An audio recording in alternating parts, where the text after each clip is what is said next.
बहुत बहुत धन्यवाद। और सभागार तो करीब करीब भरा हुआ ही है, लेकिन जब संस्कृत में व्याख्यान चल रहा था तो बहुत लोग चले गए और मुझे लग रहा था कि मैं उनको रोक लूं, है ना। तो मैं हमारे ललित पटेल जी का जब मैं भाषण सुन रहा था अभिभूत था। ऐसा नहीं कि मुझे संस्कृत समझ पूरी आ रही थी, लेकिन मुझे वो सब कुछ याद आ रहा था जो हमारे संस्कृत के अध्यापक पढ़ा रहे थे, और हम लोग वो ग्रामर भी सीख रहे थे साथ में, और शब्दों का जिस तरह से प्रवाह चल रहा था अपने आप में अद्भुत था। तो हमारे कुलपति साहब चले गए, नहीं तो मैं उनका भी धन्यवाद करता कि भाई आपने इतना बड़ा अवसर मुझे दिया। और उससे बड़ा जो राठवा साहब ने मुझे कल एक क्या उसे कहते हैं कि भगवान बुद्ध की प्रति मुझे उन्होंने पूरी तरह से उन्मुख कर दिया जब उन्होंने कहा कि कल आपको मुख्य अतिथि बनाया जा रहा है, क्योंकि हमारे जो मेरे ख्याल जड्डपाल जी नहीं, वो नहीं आ रहे हैं, विरूपाक्ष जी। तो मुझे लगा अरे ये तो क्या कहते हैं कि भगवान बुद्ध की अनुकंपा मेरे पर हो रही है कि मैं अपनी बातों को पूर्ण रूप से ऐसे सभागार में रख पाऊँगा जहाँ पर इतने बड़े बड़े विद्वान उपस्थित हैं, है ना। जोधपुर से, वाराणसी से, वाराणसी चूँकि मेरी अपनी काशी हिंदू विश्वविद्यालय है तो एक अजीब सा जुड़ाव भी था। और आप सब अभी मैं अभिभूत था, नंदी, तपस्वी नंदी और हेमराज जी, हमारे ऐसे बड़े बड़े उद्भट विद्वान हमारे सभागार में हैं। तो मैं प्रणाम करता हूँ आप सबको, और प्रणाम करता हूँ हेमचंद्राचार्य उनकी स्मृति को। उनके बारे में मुझे कल इन्होंने वो व्हाट्सएप पर भेजा, मैं पढ़ा, बहुत बहुत कुछ चीज़ें जानकारी हुई। तो विद्वान अपने आप में इतने उद्भट विद्वान हैं। उनका काव्यानुशासन के बारे में भी मैंने इतना अच्छा शोध प्रबंध सुना, तो मेरे मन में बहुत सारी भावनाएं हैं। मैं आपको एक साथ व्यक्त नहीं कर पा रहा हूँ। राठवा साहब से मैंने कहा कि 5 लाख रुपए तो मैं भी मन में जुटा रहा हूँ कि मैं भी इस तरह से दूंगा और विद्यार्थियों को प्रोत्साहित करूँगा कि उत्तर गुजरात जो है वो भारतवर्ष में एक बहुत ही बड़ा काम होने जा रहा है। और ईश्वर करे, है ना, प्रभु की कृपा हो कि हमारा जो ये भारतीय विद्या का जो भंडार है, कहने लगे इतने सारे पांडुलिपियाँ हैं, और इतनी ही पांडुलिपियाँ मैं लगभग 60,000 कोलकाता में देख आया। तो हमारे पास इतना बड़ा भंडार है रखा हुआ, और हम लोग कुछ कर नहीं पा रहे हैं। एक तरह से ये मतलब अपने आप में मुझे शर्म भी महसूस हो रही थी, क्योंकि जब अमेरिका टिबेटोलॉजी बना सकता है, तिब्बत के ग्रंथों को ला करके वहाँ इतना शोध कार्य करवा सकता है विद्वानों द्वारा, ताकि ऐसी कोई चीज़ मिले जिसका हम व्यवसाय कर सकें। हमारे यहाँ ये भावना नहीं होती है। हम तो वसुधैव कुटुंबकम की बात करते हैं, व्यवसाय की बात नहीं करते हैं। लेकिन उनका जो नज़रिया है, क्या कुछ उससे सीख कर हम लोग अपनी इस प्राचीन धरोहर को नहीं संभाल सकते? हमारे 60-70 विद्वान इस पे काम करें सारी पांडुलिपियों पर, आखिर क्या है हमें पता तो लगे। हम कई बार विमान शास्त्र की बात जब आती है कि विमान शास्त्र थे हमारे यहाँ, और इतने क्या कहते हैं आणविक अस्त्र भी थे, इत्यादि इत्यादि। तो हम एक बार मालूम तो करें कि क्या क्या उसमें छुपा हुआ है। जैसे दिलीप भाई ने बताया कि भाई पुराना जो पाली का ग्रंथ था जातक, उसमें से मैंने कुछ ऐसा खोज लिया और आज उसे नई टर्मिनोलॉजी में प्रस्तुत करूँगा आपके सामने कि वो है क्या चीज़। उसी तरह से हम अपनी बहुत सारी पांडुलिपियाँ जो है, बहुत सारा जो हमारा भारतीय विद्या जो छुपी हुई है, उसे क्यों ना हम एक बार कोशिश करके उद्घाटित करें। बहुत कुछ नवीन उसमें से मिलेगा। और शास्ता जो भगवान बुद्ध जिनकी जातक कथाओं में बार बार आती है बात, वो शास्ता के रूप में हमारे सामने है। और जब उनको पाली साहित्य वाला वो जातक कथा बुद्ध घोष ने कब, इतना पुराना 3री शताब्दी में लिखा हुआ है ना, वो पाली वाला ग्रंथ जिसको हम लोग लगभग भूल चुके थे, या अलमारियों में हो सकता है धूप बत्ती, यहाँ बौद्ध विहारों में भी मैंने वही अवस्था देखी कि इतनी अच्छी जो हमारे डे टू डे लाइफ को, हमारे दिनचर्या को इतनी अच्छी तरह प्रभावित कर सकती है, हमारे जीवन में इतने सुख ला सकती है, उसको हम लोगों ने सिर्फ नासमझी में अलमारी में बंद कर दिया हुआ है। तो ऐसी बहुत सी कृतियाँ हैं, बहुत सी पांडुलिपियाँ हैं जिनको हम सामने लाएंगे, मेरा ये विश्वास रहेगा, और आपका विश्वविद्यालय जो है इसमें अग्रणी भूमिका निभाए, यही मेरी इच्छा है। पर आज का वक्तव्य जो मैं शुरू करने के पहले चाहूँगा ये कि आपको ये बताऊँ कि देखिए, ये एक धारा होती है, ज्ञान जो है वो एक धारा के रूप में प्रवाहित होता रहता है। जैसे अभी उन्होंने काव्य अनुशासन में बताया, उनके जो हेमचंद्राचार्य जी सो पहले के जो थे, उनके पूर्ववर्ती जो विद्वान हैं, उनको भी साथ ले करके वो आगे बढ़े हैं। और यही होता है हमारे साइंटिफिक रिसर्च का, तो यही मेथड रहा है ना। हम लोग न्यूटन को अगर अपनी 9वीं 10वीं कक्षा में पढ़ते रहे, न्यूटन्स लॉज ऑफ मोशन, प्रवाह चलता रहता है। अगर मान लीजिए नानक भी वही बात कह दें जो बुद्ध कह रहे हैं, तो इसमें हर्ज क्या है? मान कालांतर है, 2000 साल बाद वो कह रहे हैं, लेकिन अगर वही बात वह कह रहे हैं तो इसका मतलब वो प्रवाह चल रहा है। और हमारे मनीषियों में, अब ऋषि तुल्य जो हमारे हेमाचंद्र आचार्य, उन्होंने भी यही कहा, पुराने को साथ लेकर के चले। तो ये प्रवाह चलता रहता है और चलते ही रहना चाहिए, है ना।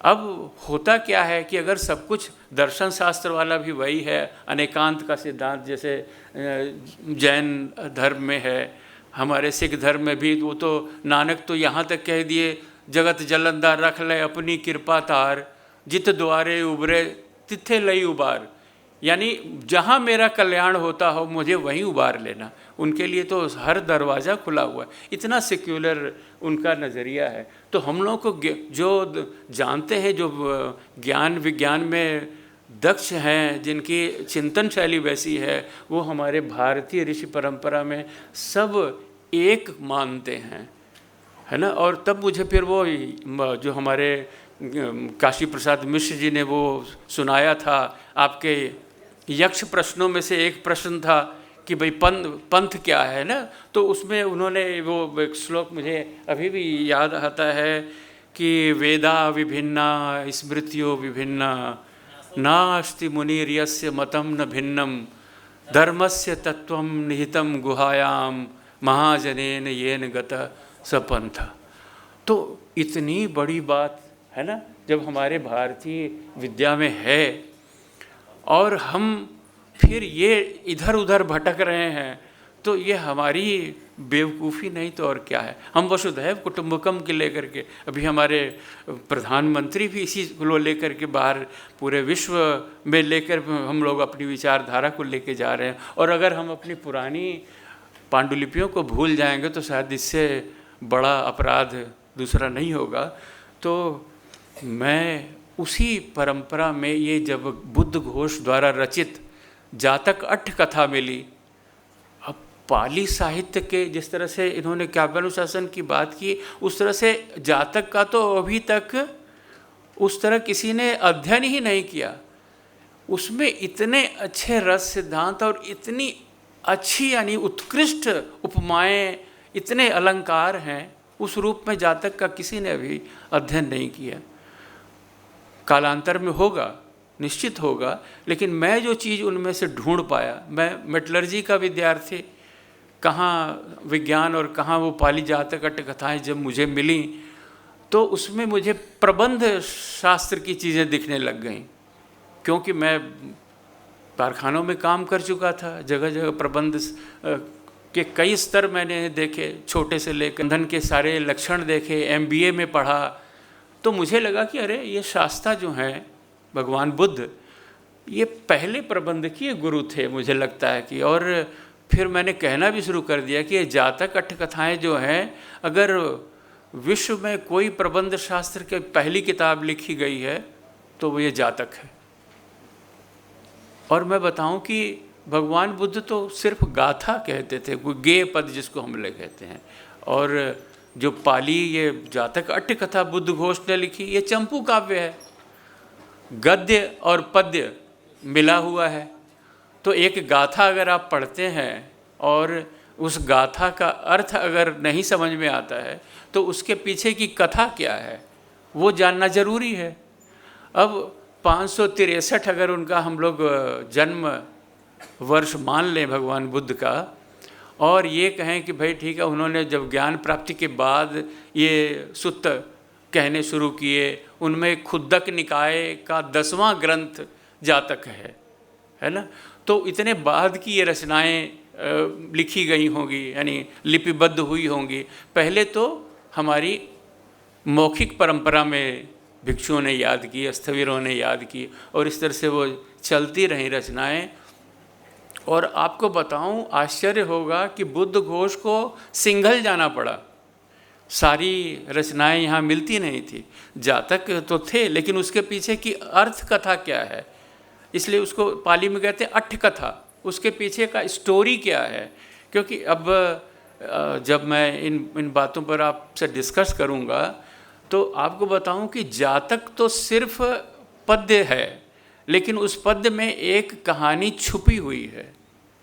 अब वो कहानी क्या है, जब तक आपको न पता लगे तो आपको उसका पूरा भावार्थ नहीं पता लगेगा। एक उदाहरण दूं तो मेरे ख्याल आपको समझ में आ जाएगा। जैसे एक गाथा है, उसका अर्थ ये है कि ये नौकर जहाँ चिल्लाता है वहीं खजाना दबा है ना। अब ये 2 पंक्तियाँ हैं पाली में, उसका अर्थ ये है। अब ये कौन सा धर्म की बात है इसमें, अगर जातक को हम माने कि धर्म ग्रंथ है तो इन 2 पंक्तियों में बताइए कौन सा धर्म है, कौन सा दर्शन छुपा हुआ है कि ये नौकर जहाँ चिल्लाता है वहीं खजाना गड़ा है। तो अब इसके पीछे की कथा क्या है, जब आपको कथा पता लग जाएगी तो आपको अच्छा लगेगा कि 2 लाइन तो बड़े काम की हैं। और मुझे लगता है कि उस ट्रेडिशन में जब ये परंपरा चल रही थी, मौखिक परंपरा में, तो जो धम्म कथिक रहते होंगे, जब वो जा कर के भगवान बुद्ध की बात बतानी है तो वहाँ इन 2 लाइनों का इस्तेमाल करते होंगे, है ना। और उसकी कथा ये है, बहुत सी किताबों में है, आप लोगों ने पढ़ी भी होगी, कि एक परिवार है, उसमें जो पुरुष है वो मरने के किनारे होता है ना, पर उसको लगता है कि जो मेरा बेटा है जब ये बड़ा होगा तो वो अपना बिजनेस कैसे करेगा, तो इसके लिए मैं अपना धन कहीं छुपा जाऊं। लेकिन वो अपनी स्त्री को नहीं बताता है कि मैं धन कहाँ छुपा रहा हूँ, ताकि वो उसका मिसयूज़ ना कर ले, इस तरह से करके। लेकिन उसका जो नौकर रहता है घर का, उसे वो चीज़ जानकारी रहती है। अब जब लड़का बड़ा हो जाता है, अपने पैरों पर खड़ा होने के लिए चाहता है, कोई में धनराशि हो, तो उसकी माँ कहती कि भी तो अपने मामा से पूछ ले। अब वो नौकर को कहता है भी कहाँ पर है, इस तरह से, तो वो उसको ले जाता है एक जगह पर, कोई वन प्रांतर रहा होगा, वहाँ ले जाता है, और वहाँ जा कर के वो बताने की बजाय गालियाँ निकालना शुरू कर देता है, चिल्लाना शुरू कर देता है। तो वे 1-2 बार इसी तरह से होता है, तो ये लड़का बड़ा परेशान होता है कि कुछ बता तो रहा नहीं है, तो अपने किसी अंकल से या अपने जानकार व्यक्ति से कहता है ऐसी ऐसी बात, तो वो बताते हैं कि बस जहाँ खड़ा होकर वो चिल्लाना शुरू करे वहीं धन गड़ा हुआ है। तो कहने का मतलब उन 2 लाइनों का अर्थ ये था। अब गाथा अगर इस बात में है तो इसमें प्रबंध शास्त्र नहीं तो और क्या है ना। अब 547 कहानियाँ हैं इस तरह की, और एक एक का कलेवर उपन्यास का है।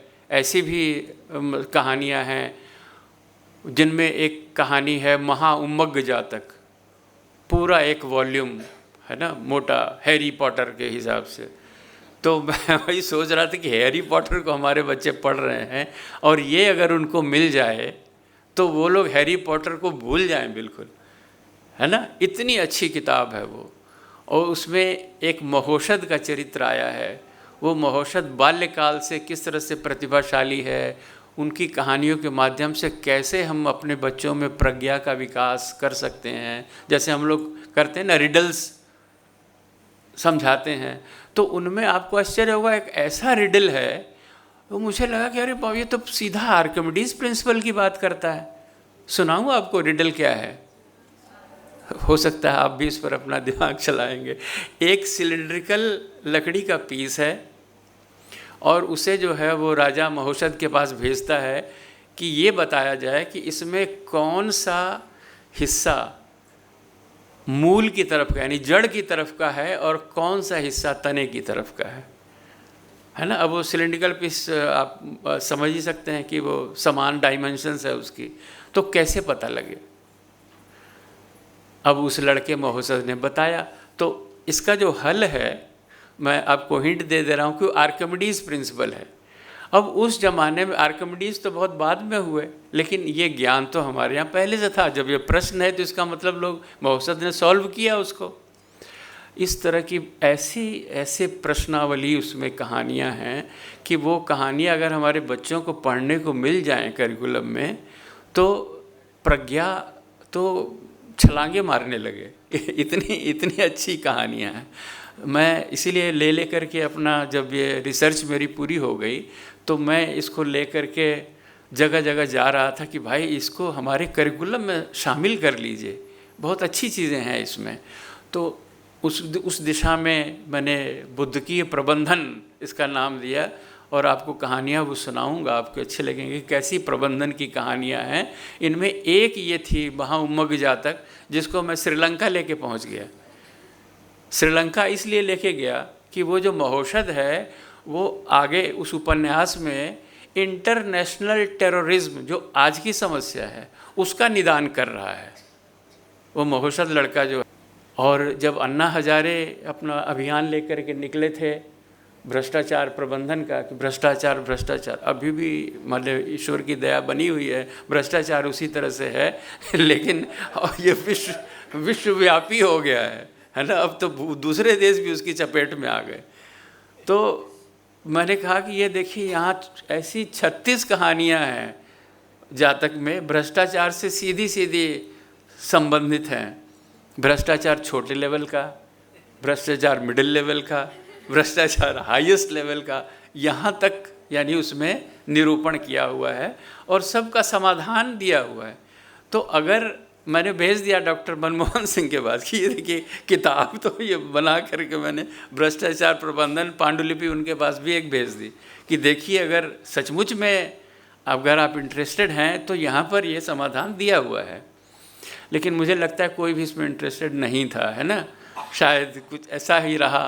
तो वो किताब तो छप गई, लेकिन उसका क्या हुआ मैं देख रहा हूँ कि अब उसका पॉजिटिव इफ़ेक्ट तो कुछ हुआ नहीं, नेगेटिव इफ़ेक्ट ज़्यादा हो गया।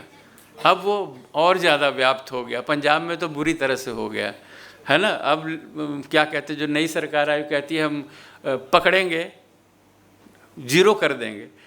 तो फिर मैं उनको हाथ जोड़ के कहता हूँ कि ज़ीरो नहीं करना है, नहीं तो सिस्टम कोलैप्स कर जाएगा, है ना। प्रबंधन होता क्या है, प्रबंधन में आपको एक सिस्टम को इस तरह से बनाना होता है कि वो टॉलरेबल लिमिट्स में रहे। मान लीजिए 10 रुपये 20 रुपये वाला जो चोरी चमारी कर रहा है, घूसखोरी कर रहा है, उसको आप फांसी पर लटका देंगे और जो हज़ारों करोड़ रुपए का गबन है उस पर कोई आँच नहीं आएगी, तो आपका वहीं रहेगा, आपका भ्रष्टाचार वहीं रहेगा, वो जाएगा नहीं।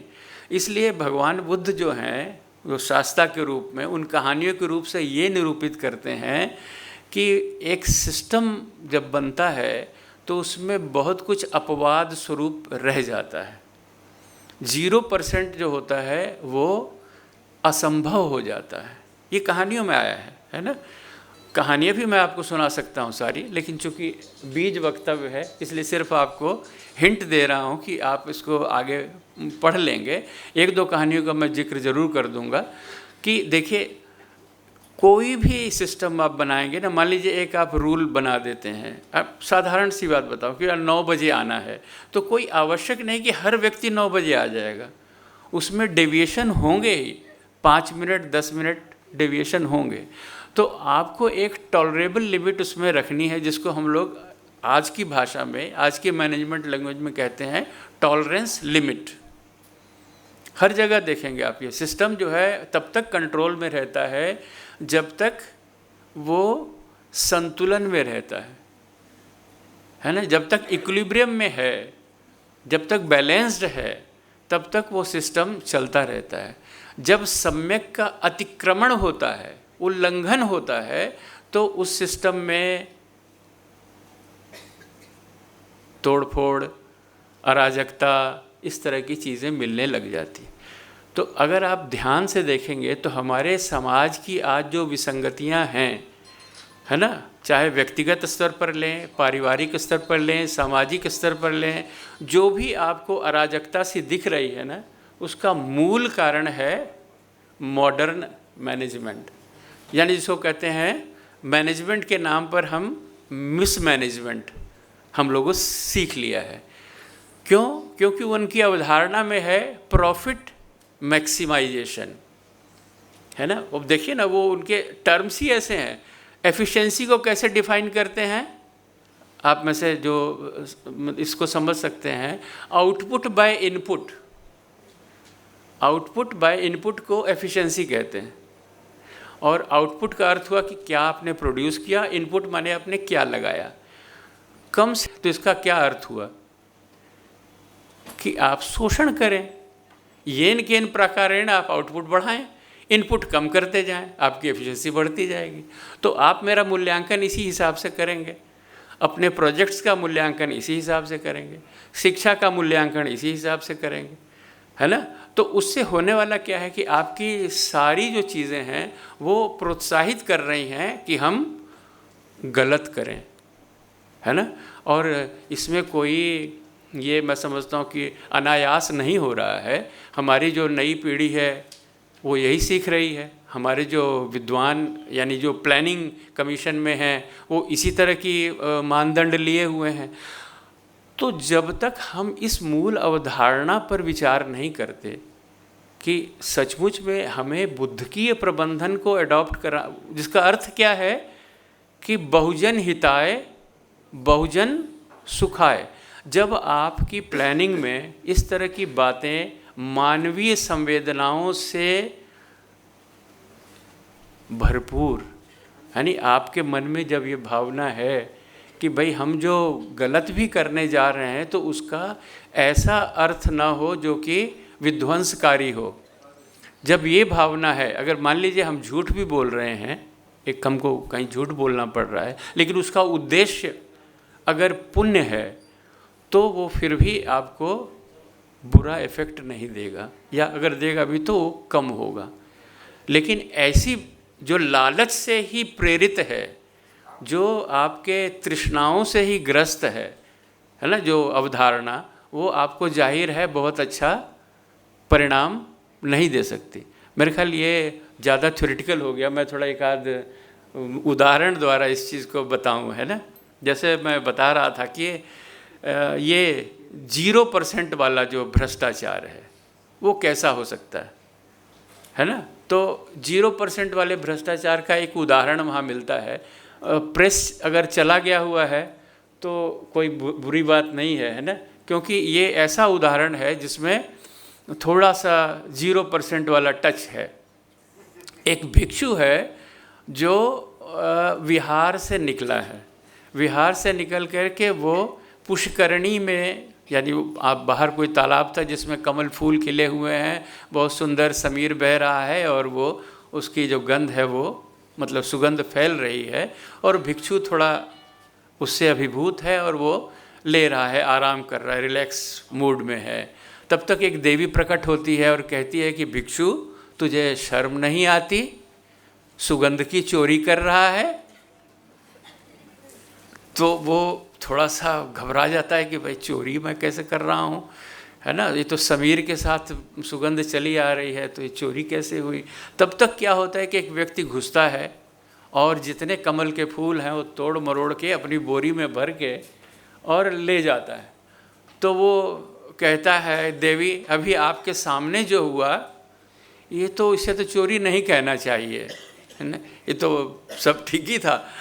तो वो कहती है कि अरे उसको मैं क्या कहूँ, वो तो गू से पहले ही लथपथ है। यहाँ विहार में तो तुम आए हो ना तृष्णाओं का त्याग करने के लिए, आप समझ रहे हैं मेरी बात, कि वो 0% टॉलरेंस वाली बात, कि तृष्णा मुक्त होने के लिए तो तुम ये ट्रेनिंग लेने यहाँ आए हुए हो, और तुम बाहर निकल करके ये जो तुम्हारी आसक्ति है ये सुगंध की तरफ बढ़ रही है, तो चोरी तो तुम कर रहे हो। तब उसे अपनी भूल का एहसास होता है ना, और वो कहता है कि देवी आपने मेरा बड़ा उपकार किया है। अब देखिए ये एक पाली में ये पाली भाषा में सब लिखा हुआ है, मैं अपने एक भी डायलॉग अपने मन से नहीं दे रहा हूँ। तो वो देवी कहती है कि भाई वो तो गू में लथपथ है, तो 0% भ्रष्टाचार की जो बात है वो तो तुमको करनी चाहिए। और कहता है कि भाई आइंदा भी मुझे सावधान प्लीज़ कर दीजिएगा, कहीं मेरे से त्रुटि हो रही हो इस तरह से। तो देवी कहती है कि क्या हम तेरे बाप के नौकर हैं या तू हमें खाने पीने का दे रहा है ना। अब अर्थात साफ है कि भाई तेरा अपना भेजा कहाँ है, अपना विवेक कहाँ है, तो उसका इस्तेमाल करो ना।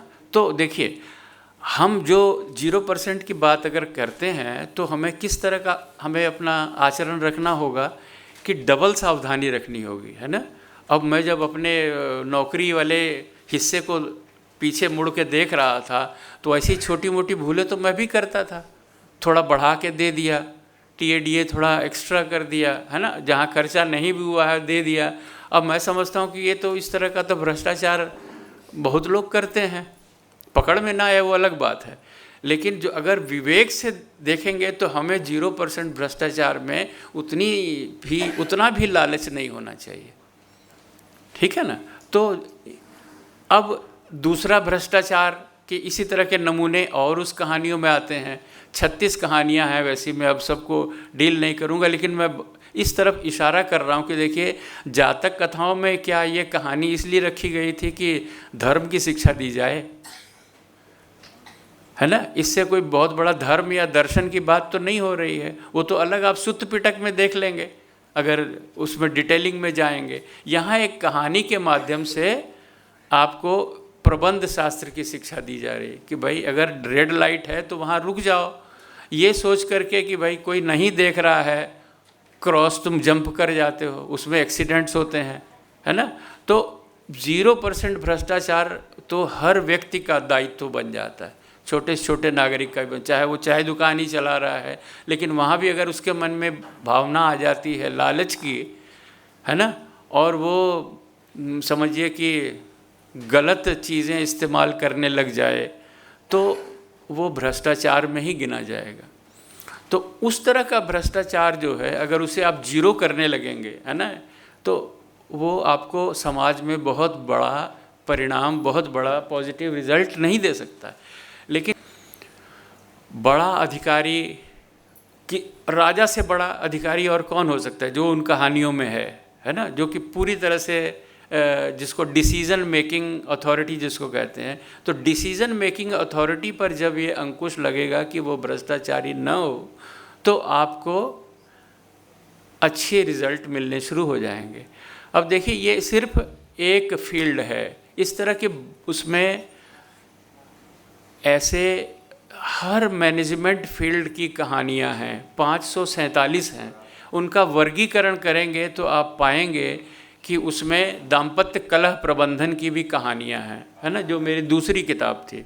कि भाई मैंने देखा पंजाब में भी, बंगाल में भी, महाराष्ट्र में, हर जगह हमारे यहाँ एक डाइवोर्स की एकदम परंपरा चली हुई है। था तो वो बाहरी मैनेजमेंट की तरफ से ही जो उसका दुष्परिणाम था कि संबंध विच्छेद हो रहे हैं। तो इस पर जो है 22 कहानियाँ मुझे मिली, और उन 22 कहानियों को आप आज के परिप्रेक्ष्य में रख के देख सकते हैं, वर्तमान परिप्रेक्ष्य में, और उसमें समाधान दिया हुआ है। इसी तरह senior citizens management, education management, हर फील्ड की कहानियाँ उसमें आपको मिल जाती हैं।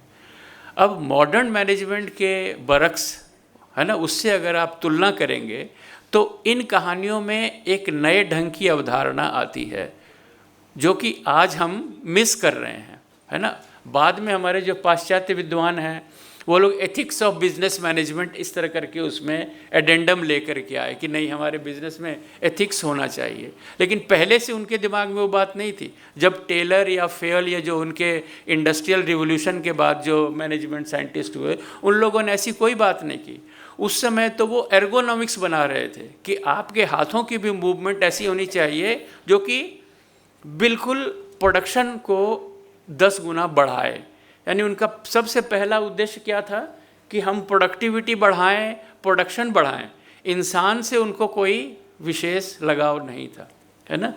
तो वो उस अवधारणा को लेकर के थे कि हम कम से कम इनपुट करें, अधिक से अधिक आउटपुट करें। और जो बुद्ध की अवधारणा है वो ये मान के चल रही है कि आपका जो भी उसमें एक्शन है, जो भी आपका डिसीज़न है, वो ऐसा होना चाहिए जो कि शुभ शुभ की परिणति दे। तो मुझे याद आया शुभ लाभ।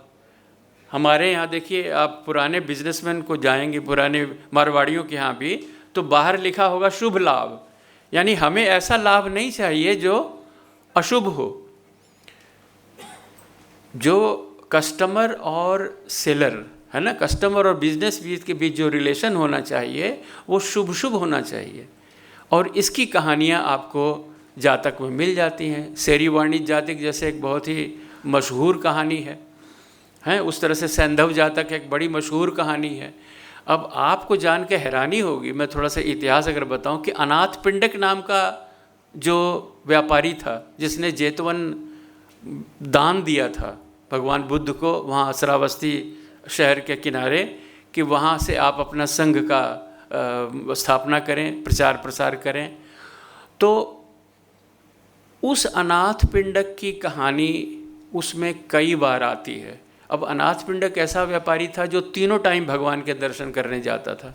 अब एक कहानी उसमें है वैरी जातक। वैरी जातक की कहानी इस तरह से है, मैं संक्षिप्त में बता देता हूँ कि अनाथ पिंडक जो है वो भगवान बुद्ध के पास पहुँचता है, कहता है, भंते मैं कल अपने ग्राम भोज गया था, वहाँ से आते हुए मुझे देर हो गई, लेकिन मैं रास्ते में रुका नहीं, मैंने बैलों पर लाठी से प्रहार करके उनको जल्दी से दौड़ाया और घर आके ही रुका।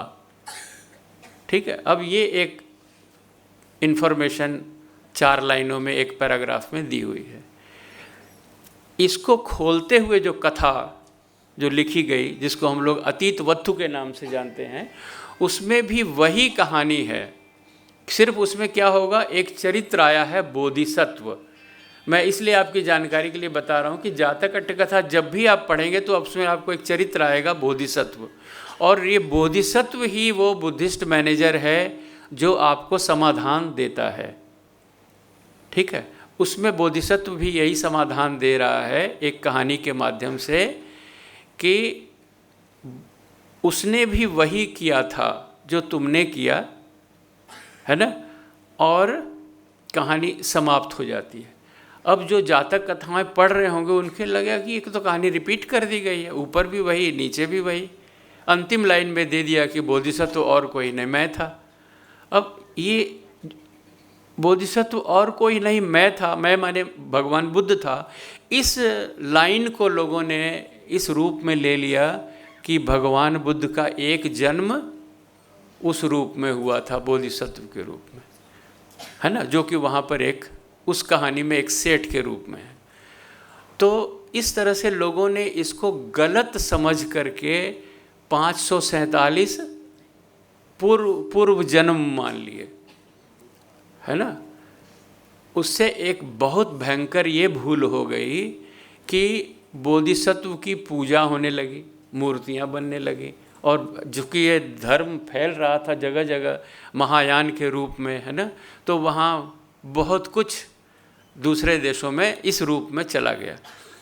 जबकि ये कहानी आपके मैनेजमेंट की कहानी है, जिसका नाम मैंने वैरी जातक बताया। उसका अर्थ ये था कि अब शास्त्रा उसको समझा रहे हैं अनाथ पिंडक को कि तुमने कुछ गलत नहीं किया।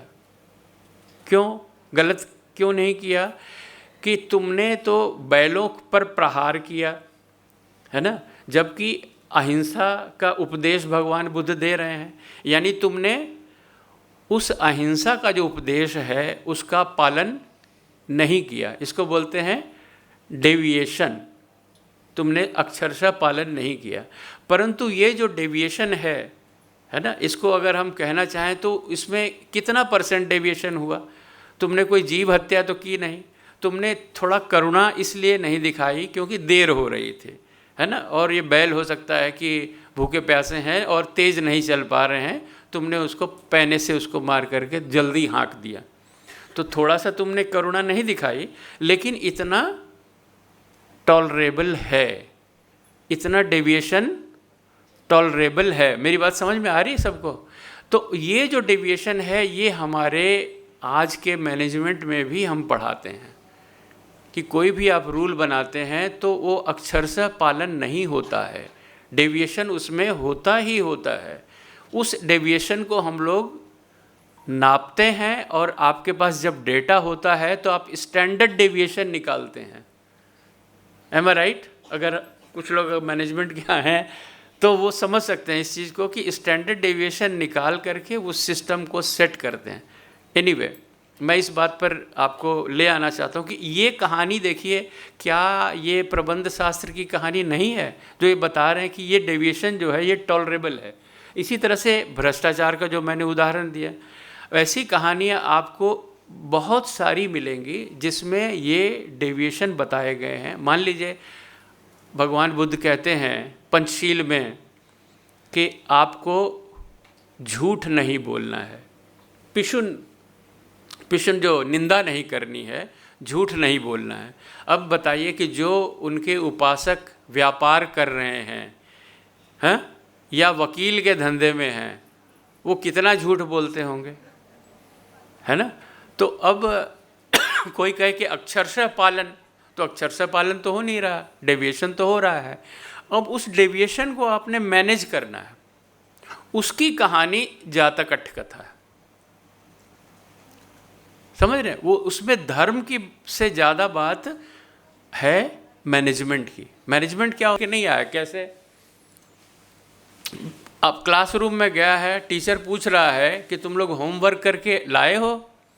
बच्चा कहता है हाँ सर होमवर्क किया है। अच्छा दिखाओ ज़रा। अब बच्चा क्या कहता है कि झोला खोज रहा है ना, हो गया सर वो तो मैं भूल आया, कॉपी घर में रह गई, होता है ना।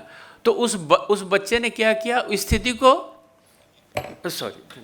स्थिति को मैनेज कर लिया, बरोबर ना। हम लोग यही कहते हैं ना कि ये मैनेजमेंट की बात हो गई। तो मैनेजमेंट करना तो छोटे से छोटा व्यक्ति भी जानता है ना। क्या नहीं जानता है वो जातक कथा में बताया गया है।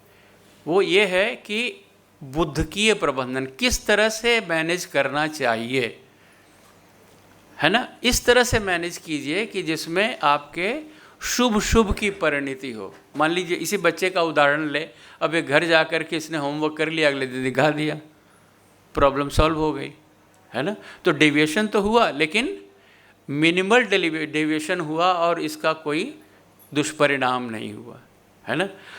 अब इस डेविएशन की मान लीजिए मैनेजमेंट नहीं हो रहा है, अगर वो बार बार वही कर रहा है, गलती वही कर रहा है कि वो नहीं कर रहा है, तब टीचर को क्या करना चाहिए? अगर हमारे सुप्रीम कोर्ट का ऑर्डर फॉलो करेगा तब तो कुछ नहीं कहेगा कि ठीक है भाई जो तेरी इच्छा है तू कर, है ना। लेकिन अगर बुद्धिस्ट मैनेजर होगा तो वो थोड़ा सा उसको डांटेगा, ज़रूरत पड़ेगी तो एक आध थप्पड़ भी लगाएगा, है ना। अब वहाँ ये अर्थ नहीं है कि ये क्रूर है ना, ये हिंसा कर रहा है। वहाँ आचार्य है ना, जो टीचर है उसके भले के लिए ऐसा कर रहा है, उसके सुधार के लिए ऐसा कर रहा है। तो ये बुद्धिस्ट मैनेजमेंट हुआ, है ना। और इसकी तिलमुट्ठी जातक एक बहुत बड़ी जातक ज्वलंत उदाहरण है कि जहाँ आवश्यक हो वहाँ पिटाई भी करनी चाहिए, है ना। तो सिर्फ रूल भर बना देने से आपका मैनेज नहीं होता है। आप सुप्रीम कोर्ट से चाहे जो भी पास करवा लें, लेकिन उसका अक्षरशः पालन तब तक नहीं होगा जब तक कि आपकी भावना उसमें जुड़ी नहीं है ना। तो कहने का अर्थ यह है कि जो 547 कहानियाँ हमें मिली हैं वो इस ढंग का एक मॉडल प्रस्तुत कर रही हैं जिसमें बुद्धिस्ट मैनेजमेंट एक शुभ शुभ की परिणति देता है। अब ये एक दिन में तो होगा नहीं, अब इसका तो कौशल आपको अर्जित करना पड़ेगा ना। बात कैसे करनी है ना, किस ढंग से,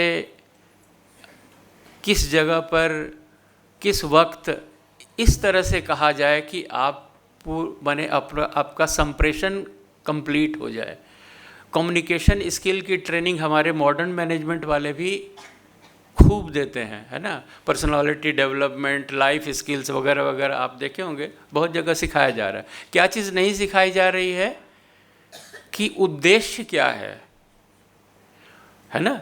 और बुद्ध की प्रबंधन का जो उद्देश्य है, अगर वो उसमें जुड़ जाए, अगर उनके साथ उनको ये उदाहरण दे दिए जाएं, तो मैं समझता हूँ कि हमारे करिकुलम में, हमारी जो शिक्षा पद्धति है, इसमें बहुत बड़ा सुधार हो जाएगा, अभी जो हम अपने विद्यार्थियों को नहीं दे पा रहे हैं। तो खैर, कम्युनिकेशन स्किल वाली जो कहानियाँ हैं, बोधिसत्व इसमें बार बार आते हैं और वो दिखाते हैं कि देखिए कैसा स्किल होना चाहिए कम्युनिकेशन का। आज हम देख रहे हैं, अपनी संसद की ही बात देख लें, सम्यक वाचा का पूरी तरह अभाव है ना।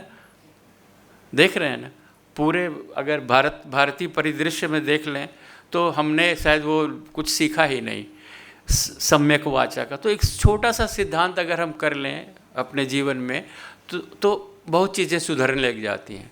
सिविक सेंस की बात हमारे यहाँ अभाव है।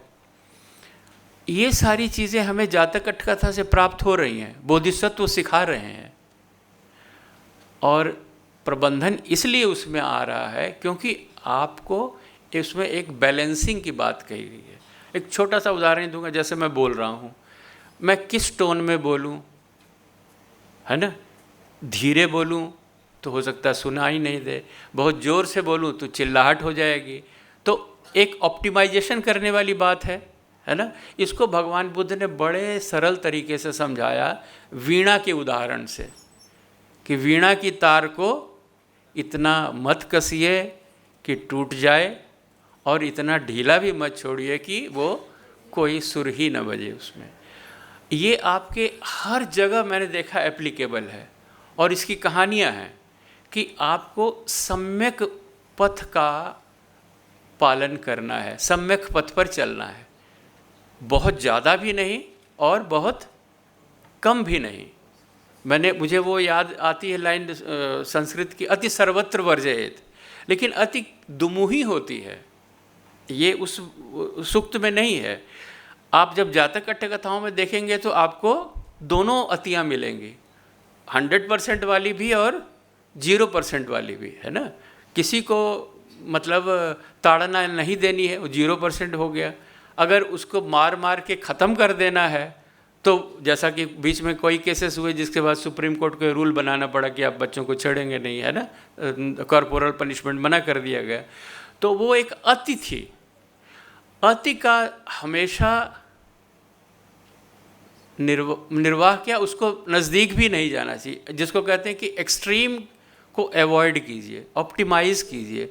और ऑप्टिमाइज़ करने का सबसे सरल तरीका क्या है, ये जातक कथाओं में दिया हुआ है। कोई एक दिन की बात नहीं कि आपने पढ़ा और बस आप सम्यक के जानकार हो गए, है ना। ऑप्टिमाइज़ एक प्रोसेस है, उसे आपको सीखना पड़ता है। आप जब कार्य क्षेत्र में उतरेंगे अनुभव प्राप्त करना पड़ता है धीरे धीरे। मान लीजिए आज आपने कि मैं एक्सट्रीम पे नहीं जाऊंगा, अपने किसी बच्चे को डांटूंगा नहीं, है ना। और ऐसा भी नहीं कि मैं बिल्कुल बोलूँगा ही नहीं, बहुत ज़्यादा प्यार भी नहीं करना है, बहुत लाड़ प्यार भी, है ना, नुकसान कर सकता है। और ऐसा भी नहीं कि बिल्कुल उससे कोई प्यार ही नहीं है, कोई मोह ही नहीं है। तो ये दोनों अतियाँ जो हैं ये खतरनाक हैं।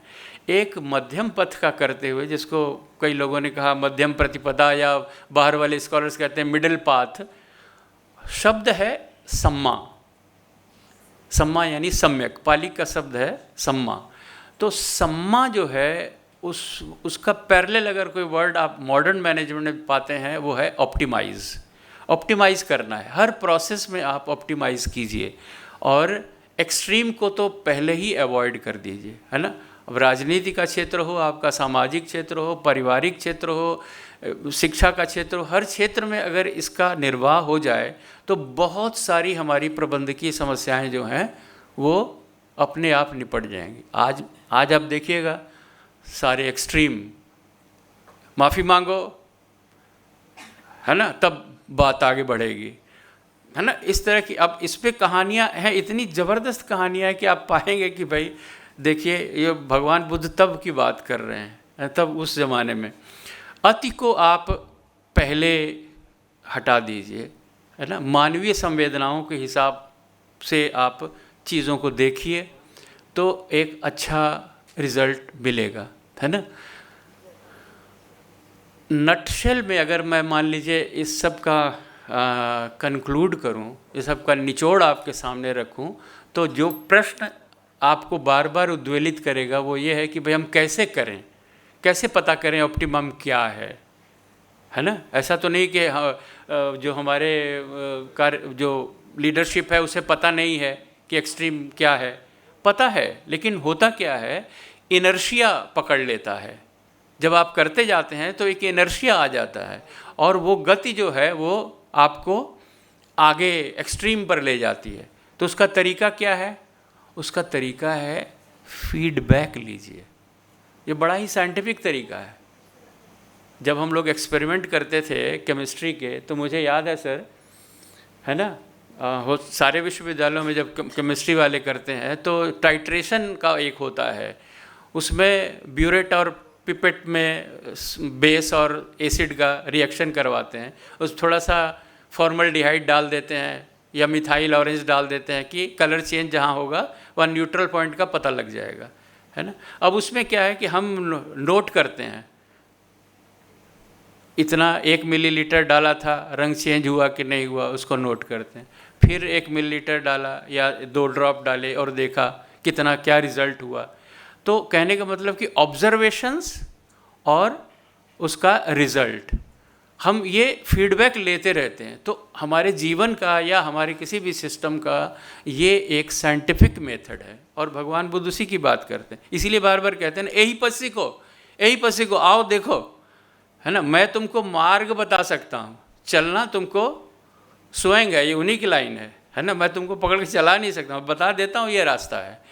तो कहने का अर्थ वही है कि भाई आपको अपने ऑब्जर्वेशन को साउंड रखना है, आपको फीडबैक लेते रहना है ना। मैं कितने घंटे मोबाइल यूज़ करूं, है ना, आप विद्यार्थी यहाँ बैठे हैं उन सब के ये आपको फीडबैक लेना है। कितने घंटे केमिस्ट्री पढ़ लूं, कितना संस्कृत पढ़ लूं, है ना, कितने घंटे खेल लूं, है ना। तो ये सारी चीज़ें जो हैं ये फीडबैक का विषय हैं।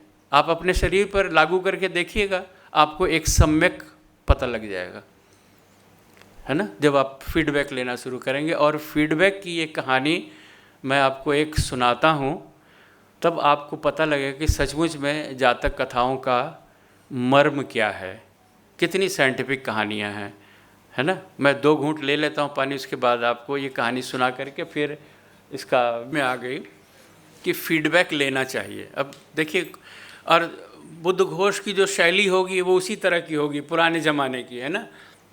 जैसे अब आप बैताल वाली कहानी आपने पढ़े होंगे, तो बैताल कथाएं जो होती हैं उनकी एक शैली रखी जाती है ना, कि राजा विक्रमादित्य ने पेड़ से सब उठाया, अपने कंधे पर रखा और चल पड़ा, है ना। राजा को थकान महसूस ना हो इसलिए बैताल ने कहना शुरू किया कि राजन तुम्हें थकान ना महसूस, इसलिए मैं तुमसे एक कहानी सुनाता हूँ, अंत में तुमसे 3 सवाल पूछूंगा, अगर तुमने सही सही जवाब दिया तो ठीक है, नहीं तो तुम्हारा सिर टुकड़े टुकड़े। तो कहने का मतलब अब इसको ले करके कोई ये सोच शुरू कर दे कि विक्रमादित्य और वो बेताल कौन थे उसकी खोज, तो निरर्थक, वो एक शैली है ना। तो उस समय बुद्ध घोष के टाइम में भी एक प्रॉपर शैली थी लिखने की, और बुद्ध घोष उसी का इस्तेमाल करते हैं बार बार। इसलिए आप बार बार पाएंगे कि राजा ब्रह्मदत्त आएगा और बोधिसत्व आएगा, वाराणसी स्टेट का नाम आएगा, वाराणसी राजा ब्रह्मदत्त, और उसके बाद कहानी अब बोधिसत्व किस रूप में है वो आ जाएगा। तो ये शैली है ना। अब इस बात की समझ तब आई जब पूरी रिसर्च कंप्लीट हो गई। तो शैली है, इसमें कोई ये जा कर के बनारस के आर्काइव्स खोजना शुरू कर दे कि ब्रह्मदत्त कब हुआ था, कितने ब्रह्मदत्त हुए थे, उसकी कितनी आयु थी तो ये व्यर्थ है ना, उस शोध का कोई अर्थ नहीं। तो खैर मैं उस बात पर आ था कि राजा को जो है ये स्वप्न आया कि राजन तुम जो कर रहे हो ना वो बहुत ही अनर्थ कर रहे हो, अत्याचार बढ़ रहा है तुम्हारे प्रजा में, और अगर यही चलता रहा तो तुम राजा नहीं रहोगे, है ना। और उनका जो कुलगुरु है या वृक्ष देवता है या जिस रूप में आप चाहें या बोधिसत्व है वो उसको ऐसा कह रहा है।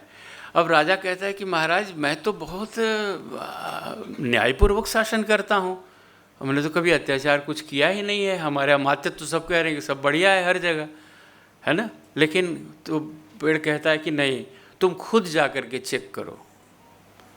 अब देखिए उस कहानी में कितना बड़ा इनपुट दे दिया गया है। भाई ज़रूरी नहीं तुम्हारे सारे मिनिस्टर ठीक बोल रहे हो, एक बार खुद भी जाके फीडबैक लीजिए।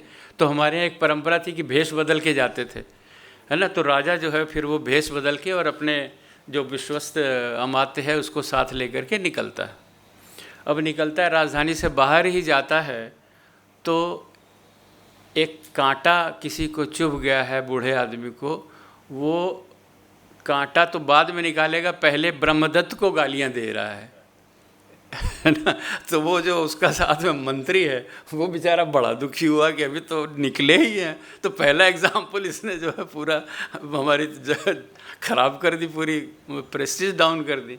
तो उसने कहा भाई ये क्या तरीका है, बूढ़े तुम हो गए हो, तुमको दिखता नहीं आँखों से, कांटा तुमको चुभ गया, इसमें ब्रह्मदत्त ने क्या किया है। तो वो कहता है कि ब्रह्मदत्त को गाली न दूँ तो किसके दूँ, हम लोग अपने इनके राजपुरुषों से, इनके अधिकारियों से इतना त्रस्त हैं कि दिन में घर को बाड़ लगा के चले जाते हैं, कांटों वाली जो बाड़ होती है जंगल में छुप जाते हैं, रात को जब आते हैं तब हम लोग मतलब खाना पीना करते हैं, इनके लोग इतना परेशान करते हैं, तो क्या गाली किसको दूँ, है ना। तो ब्रह्मदत्त की आंखें खुल गई, भाई तो वाकई में बहुत अत्याचार हो रहा है और ठीक राजधानी के बाहर ही ऐसा हो रहा है, और हमको तो पता ही नहीं इस चीज़ का कि हमारे अधिकारी इतना परेशान करते हैं। तो उसने कहा कि चलो हमको पता लग गया, चेंज करना पड़ेगा। तो कहता है नहीं सर, ये तो एक अपवाद स्वरूप एग्जाम्पल, आप इसी को लेकर के सोच रहे हैं कि भाई ये यही सारा राज्य में थोड़ी यही हो रहा है, आगे चलते हैं। अब वो थोड़ा सा वो और आगे बढ़ते हैं, किसी गांव की तरफ पहुंचते हैं तो वहाँ जो है एक बुढ़िया पेड़ पर चढ़ी है और वहाँ से कुछ पत्ते वगैरह तोड़ने के क्रम में वो गिर गई है, और गिरते ही फिर वो गालियाँ ब्रह्मदत्त को शुरू कर दी। तब जो है वो घबराता है और कहता है भाई ये क्या माता, तुम तो मतलब ब्रह्मदत्त को बीच में कहाँ से आ गया, तुमको किसने कहा था पेड़ पे चढ़ने के लिए जब तुम ठीक से मतलब चल भी नहीं। तो उसने कहा कि भाई हम क्या करें, ब्रह्मदत्त को ही तो गालियाँ दें, बेरोज़गारी चारों तरफ फैली हुई है, लड़कियां जवान हैं, उनको ब्याहने के लिए कोई ढंग का वर नहीं मिल रहा है ना, और उनको हम लेकर के जंगल में चले जाते हैं, अब उनका भरण पोषण कैसे करें। पेड़ से पत्ते तोड़ रहे थे कि भाई कुछ बना के खिलाएंगे। तो भयंकर स्थिति है, राजा को समझ में आ जाती कि अरे ये तो बहुत ही गलत हो रहा है हमारे राज्य में, है ना। और अधिकारी तंग करते हैं स्त्रियों को, लड़कियों को। तो फिर वो कहता है भी चलो यहाँ से, लेकिन वो मंत्री जो है उसको कहता है कि नहीं नहीं नहीं, ये मतलब फालतू बकवास कर रही है, इसमें कोई दम नहीं है, ऐसा हम लोग कभी, हमारी कोई सूचना नहीं है, there is no FIR, nothing that sort, है ना, ये तो कोई है ही नहीं, कोई केस नहीं ऐसा। खैर वो और आगे चलते हैं तो एक किसान है, फीडबैक तो लेना ही है। अब किसान जो है वो बैल को मारे जा रहा है लाठी से, और बैल जो है वो गलत जगह कहीं लग गया है, बैल गिर गया। अब गिर गया तो जो है वो गालियाँ ब्रह्मदत्त को शुरू कर दिया। तो उसका जो मंत्री है वो कहा भाई तुम बैल को तुम मार रहे हो, तुमने ठीक मतलब गलत मार दिया है इसको, तुमको तो ब्रह्मदत्त ने नहीं कहा था मारने के लिए, तुम गाली ब्रह्मदत्त को दे रहे हो। तो उसने कहा और क्या करें, ब्रह्मदत्त को ही तो गाली दूंगा ना, जो मैं घर से खाना लेकर के आया था वो तो उसके अधिकारी पकड़ लेके लेके लेगा ज़बरदस्ती मेरा खाना। और मैं भूखा था, घर जब तक खबर भेजी है अभी तक आई नहीं है खाना लेकर के। अब भूख में मैंने इसको लगा दिए बैल को इधर उधर, तो क्या करूं फिर बताओ। तो राजा ने कहा भाई तो सच्ची बात है ना, इतना परेशान है हमारी प्रजा तो। लेकिन कहे चलो वापस राजधानी चलो। कहे नहीं अब तो सूर्यास्त होने वाला है, अब रुक जाइए, सुबह चलेंगे। खैर किसी तरह से वो कहीं किसी घर में, अब भेष तो बदला हुआ है, रुक गए हैं और सुबह उठ करके निकले हैं। तो वो जो है जो जिसके यहाँ ठहरे थे वो गाय दूह रहा है। अब गाय दूह रहा है और उसमें जो है उसने लात चला दी, सारी बाल्टी दूध की गिर गई है ना, और वो लगा गाली देने। किसको? ब्रह्मदत्त को। तो कहा अजीब हालत है। अरे कहा अभी सुबह सुबह तुम ब्रह्मदत्त को गालियाँ क्यों दे रहे हो, है ना। तुम्हारी गाय है, जो गाय दूध देती है वही तो लात भी मार देती है कई बार, तो उसने लात मार दी है। तो कहा नहीं ऐसा नहीं मारे, इसको तो हम लोग दूहते ही नहीं थे, इस गाय को हम लोग दूहते नहीं थे, तो बछड़े के लिए रखी हुई थी, है ना। अब जो दूध हमने दूहा था वो तो राज अधिकारी ले गए, वो राजपुरुष आए थे उठा कर ले गए। अब हमको जहाँ देना है कस्टमर को तो हम क्या करें, इसके लिए दूह रहे थे लाचारी में। अब इसने मारा तो किसको गालियाँ दे। तो राजा ने कहा कि भाई ऐसा है, अब जल्दी बहुत हो गया, चलो यहाँ से, है ना। तो खैर वो लोग राजपथ पर आ गए। राजपथ पर आ गए तो एक जो गाय है वो रो रही है, रंभा रही है और जा रही है ना, और लड़के उसके पीछे पीछे कुछ जा रहे हैं गांव वाले, ब्रह्मदत्त को गालियाँ निकालते जा रहे हैं। तो ये पूछता है कि भाई माने हुआ क्या है, तुम लोग गालियाँ क्यों ब्रह्मदत्त की, ब्रह्मदत्त कहाँ पर है, क्यों गालियाँ दे रहे हो उसको, क्या किया उसने। तो वो बताते हैं कि ऐसा है कि ये गाय रो रही है बेचारी अपने बछड़े के लिए, इसके बछड़े को मार करके उसकी जो स्किन होता है वो बनाएंगे म्यान उसका, इसलिए उस चमड़े को ले जाने के लिए उस बच्चे को मार दिया है। अब एक गाय बेचारी अपने बछड़े के लिए रो रही है, तो हम किसको गालियाँ दें, हम तो ब्रह्मदत्त को ही गालियाँ देंगे ना, अभी उसके राजधिकारी ऐसा कर रहे हैं। अब राजा तो वाकई में बहुत विचलित है कि भाई ये तो वाकई में बहुत अनर्थ हो रहा है हमारे देश में, चलो यहाँ से जल्दी, है ना। अब सब ठीक करना पड़ेगा, वो जो स्वप्न आया है ठीक ही आया है ना, कि भाई राज चला जाएगा इस तरह से। तो वो जो है आपका आगे बढ़ता है थोड़ा और आगे, तो एक मेढक उसको कौआ जो है नोच नोच के खा रहा है, और गालियाँ मेढक जो है वो ब्रह्मदत्त को दे रहा है ना। देखिए कहानी अब ये सचमुच में आवाज़ मत सुनने लग जाएगा कि मेढक कैसे दे सकता है ब्रह्मदत्त को गालियाँ। कहानी में आया कि भाई वो गालियाँ दे रहा है, तब वो पूछता है उससे मंत्री कि भाई तुम मेढक हो, कौआ तुमको खा रहा है, तुम उसके खाद्य हो, अब इसमें क्या समस्या है, ब्रह्मदत्त बीच में कहाँ से आ जाता है। तो मेढक कहता है कि मुझे खा रहा है क्योंकि इनको और कहीं कुछ मिल नहीं रहा है। अगर गांव वाले सब समृद्ध होते है ना, तो इसके लिए खाद्य थोड़ा बाहर निकाल के रख देते कौओं के लिए, जैसे पक्षियों के लिए हम लोग निकालते हैं, तो मैं बच जाता था, है ना। अब लेकिन ये ऐसी कंगाली है कि भाई मैं खाद्य बन रहा हूँ। तो कहने का मतलब कि एक छोटे से छोटा जीव भी जो है वो ब्रह्मदत्त को गालियाँ निकाल रहा है, और ये फीडबैक जब मिलता है तो वो जा कर के सुधार करता है। तो फीडबैक लेना इसलिए बहुत ज़रूरी है, और खुद जब पर्सनली लेंगे तो थोड़ी सच्ची जानकारी मिलेगी।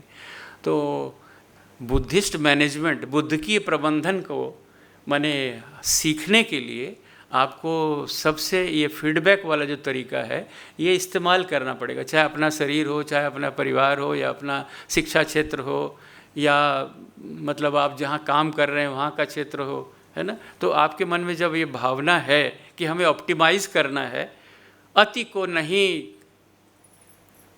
टच करना है ना, और मध्यम मार्ग पर चलना है संतुलन बनाते हुए, तब फिर आपका सचमुच में संतुलन बन रहा है कि नहीं बन रहा है, इसको थोड़ा फीडबैक लेंगे अपने दोस्तों से, माता पिता से, क्लासरूम में और लोगों से, है ना। तो ये फीडबैक फिर नहीं तो अपने शरीर से, अगर मान लीजिए अपने शरीर पर कोई एक्सपेरिमेंट कर रहे हैं तो शरीर से फीडबैक लेंगे। कहीं ऐसा मत कर लीजिएगा जैसा हमारे यहाँ पागल एक पीढ़ी है जो कि नशा करती है और इतना ज़्यादा कर लेती है, ख़त्म हो जाती है ना। दारू पी रहे हैं, इस तरह पी रहे हैं कि लीवर डैमेज हो रहा है, यानी वहाँ भी ऑप्टिमाइज़ नहीं कर पा रहे हैं, तो फीडबैक नहीं ले रहे हैं भाई, है ना।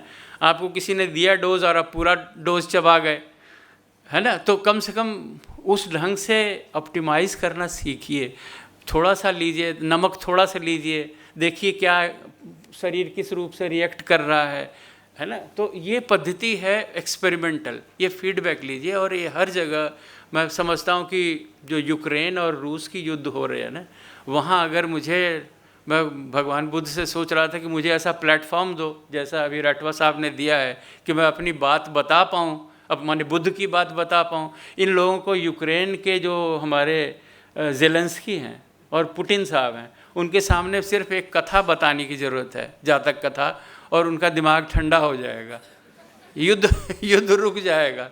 जैसे भगवान बुद्ध ने रोक दिया था, ये शाक्य वंशी और कोली वंशी आपस में टकरा रहे थे, किसके लिए? रोहिणी नदी के पानी के लिए, है ना।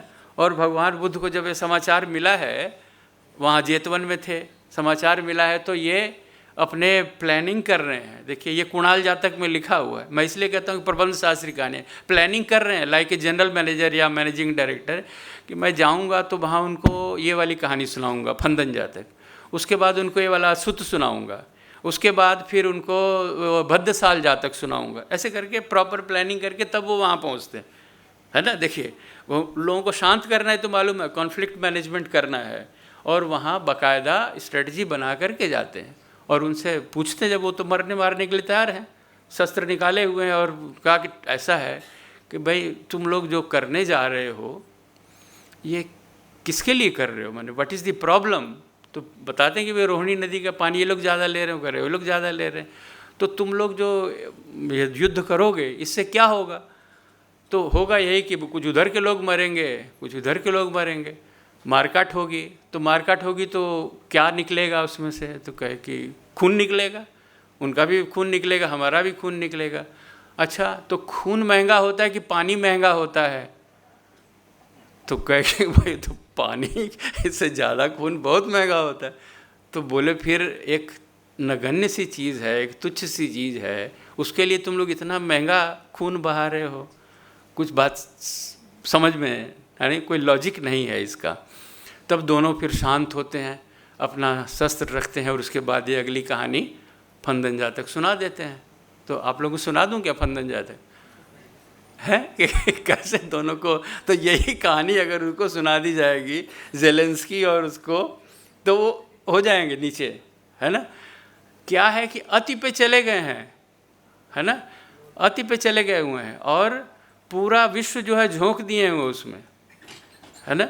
और फंदन जातक की कहानी ऐसे आती है कि एक वन प्रांतर है, वनखंड है, वहाँ पर एक व्याघ्र है, वो उस पेड़ के नीचे चला जाता है जिसके नीचे बहुत गंदगी होती है, दूसरे जानवर जो सियार व्यार हैं वो हड्डियाँ उड्डियाँ फेंके रहते हैं, और वहाँ वो थोड़ी देर के लिए लेट जाता है, और संयोग की बात है कि ऊपर से एक टहनी टूट के गिर जाती है उसके ऊपर, और वो चौंक के उठता है और कहता है कि भाई ये जो फंदन वृक्ष होता है एक, भाई तुमने मुझे मतलब मार दिया मेरे कंधे पर, मतलब मैं इसलिए कि 10 मिनट रेस्ट कर रहा हूँ और तुम ऊपर से ऐसा कर, यहाँ पर जानवर आकर के क्या क्या दूसरे करते रहते हैं लोग, अनर्थ, है ना, यहाँ गंदगी फैलाए हुए, उनको तो तुम कुछ नहीं बोलते हो, और मैं यहाँ पर 10 मिनट के लेटा हुआ, तुम मतलब ये सब शुरू कर दिए।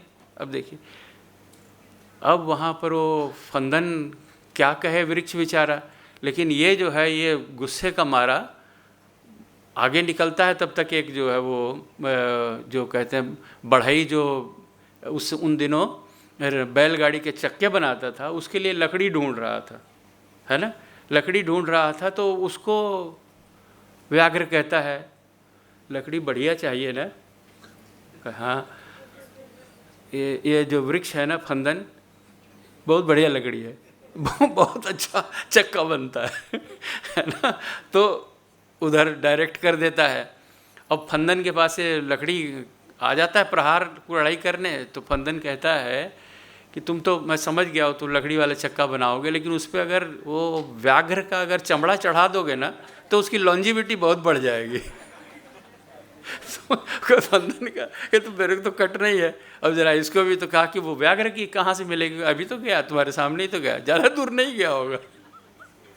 अब वो तो कहा उसको मैं कैसे, कुछ नहीं बोलना, कहाँ से काटें लकड़ी, थोड़ा आके बता दो। फंदन वो वृक्ष को कहाँ से काटना है थोड़ा आके बता दो, तो आएगा उस समय, तुम हमारा काम कर लेना अपना। तो वही हुआ है ना। माने बात क्या है, गलत फहमी, और उसमें गए दोनों भाई। तो इसी तरह की चीज़ जो है वो हो रही है, और वहाँ दोनों भाइयों के साथ साथ बहुत से देश इसी तरह से बर्बाद हो रहे हैं। आप देखिए रहे क्या कंडीशन हो गई है। तो चाइना, ताइवान है ना, लगभग तुम आकर के उस सीमा में युद्ध अभ्यास कर रहे हो, और हम लोग भी बहुत से संयुक्त अभ्यास करते हैं ना, मैत्री हो रही है स्थापित। देखिए कितनी बड़ी ट्रेजेडी है कि संयुक्त युद्धाभ्यास से हम मैत्री स्थापित करें। क्या करने जा रहे हो भाई, तो युद्ध करने जा रहे हैं, है ना। अब उस तरह की चीज़ें जो हो रही हैं तो आप समझ ही सकते हो, कॉरपोरेट हाउस शायद किसी को अपना वेपन्स बेचने हैं, अपने शस्त्र बेचने हैं, तो वो सारी अपनी ताम झाम राजनीति जो है चलाए हुए है। तो खैर अर्धविकसित देश या अविकसित देश हमारी तरह इसी चंगल में फंसते रहेंगे, ये मॉडर्न मैनेजमेंट जो कर रहे हैं ना, प्रॉफिट मैक्सिमाइजेशन के चक्कर में। तो ये सारी विसंगतियां जो हैं उसी का उपहार स्वरूप हम लोग को मिल रही है ना। हम अपनी भारतीय विद्या को जल्दी से जल्दी पहुंचा दें, अगर हम बचना चाहते हैं और उनको भी विश्व को बचाना चाहते हैं, तो मैं समझता हूं कि आप सबकी ये जिम्मेवारी है, आप मेरे से सहमत होंगे। और अगर बहुत ज़्यादा समय का अतिक्रमण मैं नहीं कर रहा तो कहानियाँ तो 547 हैं, और वो बुद्ध की कृपा से मुझे दे दिया हुआ है, दम कथिक बना के भेज दिया हो कि जाके मेरी कहानियों को मॉडर्न तरीके से समझा दो। पुस्तक मैं एक रख के गया हूँ, बाकी 6-7 पुस्तकें हैं, वो भी भेज दूंगा सर, है ना। अभी साथ में जो लाया हूँ वो आपकी लाइब्रेरी को भेंट करता जा रहा हूँ। आप में से कुछ पाठक तैयार होंगे, उन कहानियों से लाभ लेंगे तो अच्छी बात होगी। और पुनः एक बार आप सबका धन्यवाद करते हुए बहुत बहुत नमो बुद्धाय, नमो बुद्धाय।